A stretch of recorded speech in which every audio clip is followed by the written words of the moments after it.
খাগড়াছড়ির পানছড়ি সীমান্ত এলাকায় অভিযান চালিয়ে বিপুল পরিমাণ গোলাবারুদ উদ্ধার করেছে border guard Bangladesh BGB. Khagrachari থেকে বিপ্লব তালুকদারের প্রতিবেদনে দেখুন বিস্তারিত। শুক্রবার 10 এপ্রিল রাতের অভিযানে 7.62 মিলিমিটার এসএমজির 1400 রাউন্ড গুলি ও 2টি মোটরসাইকেল জব্দ করা হয়। বিজিবি সূত্র জানায়, গোপন সংবাদের ভিত্তিতে পানছড়ি ব্যাটালিয়ন 3 বিজিবির অধীন বৌদ্ধমণিপাড়া বিওপির নায়েব সুবেদার মোহাম্মদ শাহ আলমের নেতৃত্বে একটি বিশেষ টহল দল বৌদ্ধমণিপাড়া এলাকার কাঁঠালতলী যাত্রী ছাউনিতে অবস্থান নেয়। রাত আনুমানিক 8টার দিকে সীমান্ত সড়ক দিয়ে 2টি মোটরসাইকেলে করে জামজেও সন্দেহভাজন ব্যক্তি যাওয়ার সময় টহল দল তাদের চ্যালেঞ্জ করলে তারা মোটরসাইকেল ফেলে পাহাড়ি এলাকায় পালিয়ে যায়।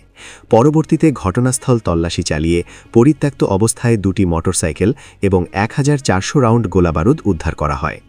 উদ্ধারকৃত মালামাল বিওপিতে নিয়ে আসার পথে প্রায় 110 জনের একটি সন্ত্রাসী গ্রুপ টহল দলকে ঘিরে ফেলার চেষ্টা করে।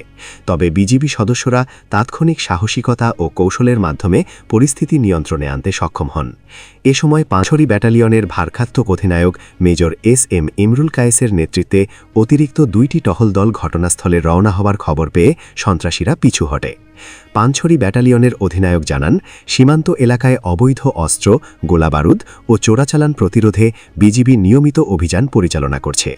সাম্প্রতিক সময়ে সন্ত্রাসী ও চোরা কারবারিদের তৎপরতা বেড়ে যাওয়ায় গোয়েন্দা নজরদারি ও টহল কার্যক্রম আরও জোরদার করা হয়েছে এবং ভবিষ্যতেও এ ধরনের অভিযান অব্যাহত থাকবে। রাস্তার দুই পাশে অ্যাম্বুশ অবস্থান গ্রহণ করার পর আনুমানিক রাত 8টার দিকে সীমান্ত সড়ক দিয়ে 2টি সন্দেহভাজন মোটরসাইকেল ওই রাস্তায় আসতে দেখা যায়। মোটরসাইকেল দুটিকে থামার সংকেত দিলে তারা ওখানে না থেমে তৎক্ষণাৎ মোটরসাইকেল দুটি ঘটনাস্থলে রেখে তারা পালিয়ে যায়। পরবর্তীতে আমরা মোটরসাইকেল দুটি তল্লাশি করলে আপনাদের সামনে আপনারা যে অ্যামুনেশন দেখতে পাচ্ছেন, যে গুলি দেখতে পাচ্ছেন, এরকম 7.62 মিলিমিটার 1400 রাউন্ড 1400 রাউন্ড অ্যামুনেশন উদ্ধার করতে সক্ষম হয়।